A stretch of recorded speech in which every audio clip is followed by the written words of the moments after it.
खुलुमबाय, आं उदास्रि मोसाहारि। बड'लेण्ड बुब्लिनि जानानै बयखौबो बरायना लाबाय। दिनै 4 मार्च 2024। नोंथांमोननो बड'लेण्ड बुब्लिया दिनैनि साना मा-मानि थाखाय मिथिजायो एबा दिनैनि सानाव मा हाबाफारि फालिनाय जायो, नोंथांमोननो फारि-फारि बड'लेण्ड बुब्लिया फोरमायगोन। दिनैनि सानखौ नेशनेल सेफ्टि डे एबा हादरारि रैखाथि सान महरै फालिनाय जायो। बेखौ बोसोरफ्रोमबो भारतआव 4 मार्च खालि सुबुंफोरनि माखासे रोखोमनि जेंनाफोरखौ रैखाथि होनो थाखाय फालिनाय जायो, जेरै रांखान्थियारि खहानि जेंना, सावस्रिनि जेंना आरो सुबुंनि जिउआव बायदि जेंनाजों मोगा-मोगि जानांनायखौ रैखाथि होनायनि मुङाव फालिनाय जायो।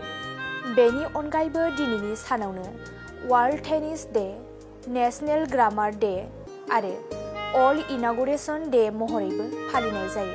नोंथांमोननो बड'लेण्ड बुब्लिया दिनैनि सानाव मा हाबाफारिजों फालिनाय जायो आरो मा हाबाफारिखौ फालिनाय जायो फोरमायबाय। गोजोन्थों।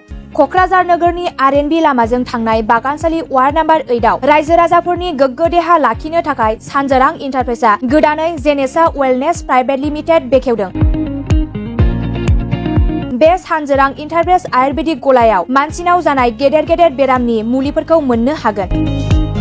किडनिकआव अन्थाइ जानाय, आथिं-आखाइ जरा सानाय, लिभार गाज्रि जालांनाय, मोदोमनि माननाय आरो बेनि अनगायैबो बायदि गेदेर बेरामफोरनि मुलिफोरखौ बे सानजोरां इन्टारप्राइजआव लांफैनो हागोन।